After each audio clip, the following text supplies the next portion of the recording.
Ineos ने एक important Manchester United figure को सैक कर दिया है सॉर्ट ऑफ।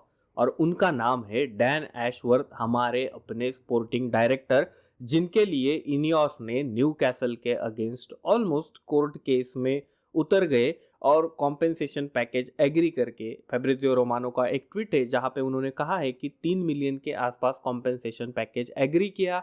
अभी जुलाई 2024 में यूनाइटेड के लिए काम करना उन्होंने चालू किया और अभी 5 एक महीने में ही उनका सैकिंग, ये उस हिसाब से देखा जाए तो काफ़ी शॉकिंग कहा जाएगा। मैनचेस्टर यूनाइटेड ने ऑफिशियल स्टेटमेंट इसके रिगार्डिंग दिया है जहां पे यूनाइटेड ने ये कहा है कि it is a sort of parting ways on mutual terms. Mutual decision है, दोनों पार्टीज अलग होना चाहते थे और अलग होना एक दोनों के इंटरेस्ट में था, पक्ष में था, इसीलिए दोनों अलग हो गए। लेकिन let me tell you something feels spooky.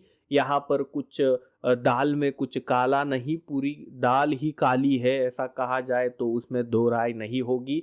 क्योंकि देखो, इनियोस ने इतना स्ट्रगल किया डैन एशवर्थ को यहाँ पे लाने के लिए, और डैन एशवर्थ यहाँ पे आने के बाद इनियोस ने उनको सैक कर दिया। तो ये इस प्रकार की ये घटना है कि यार, आप किसी लड़का या लड़की से शादी करना चाहते हो और उनसे शादी करने के लिए आपने पूरी फैमिली में झगड़ा कर दिया, और जब फैमिली एग्री कर दिया आपने शादी भी कर लिया, और 3 महीने में आप डिवोर्स फाइल करने के लिए फैमिली के पीछे लग गए, फैमिली के सपोर्ट मांगने लगे। तो ये उस प्रकार का डिस्प्यूट जो है मुझे लग रहा है, और ये डिस्प्यूट डेफिनेटली अराइज हुआ होगा फंडामेंटल डिफरेंसेस की वजह से ही। और एक एलेक्स क्रुक करके जर्नलिस्ट है, उन्होंने ये कहा है कि जो न्यू मैनेजरियल डिसीजन लिया गया, एमरिन को जो बैक किया गया, उसको लेके डैन एशवर्थ हैप्पी नहीं थे। डैन एशवर्थ का ये कहना था कि जो हायरार्की है जहाँ पे जो उमर बराडा और ब्रेल्सफर्ड, ये दोनों कॉल कर रहे थे डिसीजंस इंपॉर्टेंट, और उनको थोड़ा साइडलाइन किया गया था।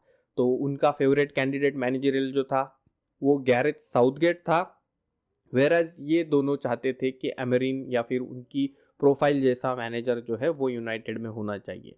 तो थैंक गॉड हम लोगों को गैरेथ साउथगेट नहीं मिला।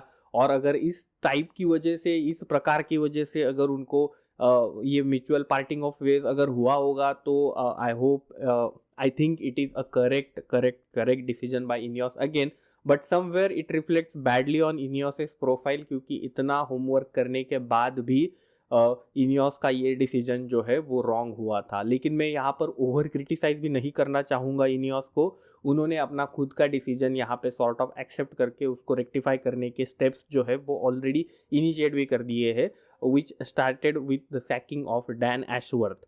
तो डैन एशवर्थ का यार क्या कहे और इसके रिगार्डिंग, मेरे हिसाब से अभी हमने इनको सैक किया है, तो अगर हम किसी स्पोर्टिंग डायरेक्टर के लिए अगर फ्यूचर में जाएंगे तो हमको उसके ऊपर उतना भरोसा होना चाहिए, उसकी थिंकिंग, उसका प्रोफाइलिंग, उसका जो स्काउटिंग हम करेंगे वो हम लोगों को जो है उसका पूरा स्टडी होना चाहिए। और कई रिपोर्ट्स ये भी कह रहे हैं कि सर जिम रैडक्लिफ जो है वो समर में जो रिक्रूटमेंट हुआ है उसको लेके भी हैप्पी नहीं थे, और जिम रैडक्लिफ ने ये डिसीजन जो है वो इंडिविजुअली इसमें इंटरेस्ट लेके ये डिसीजन पुश किया है करके।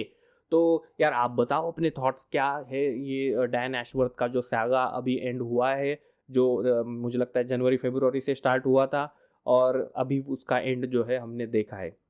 कमेंट बॉक्स में घुस जाओ और बताओ यार क्या कहना है आपका इसके रिगार्डिंग।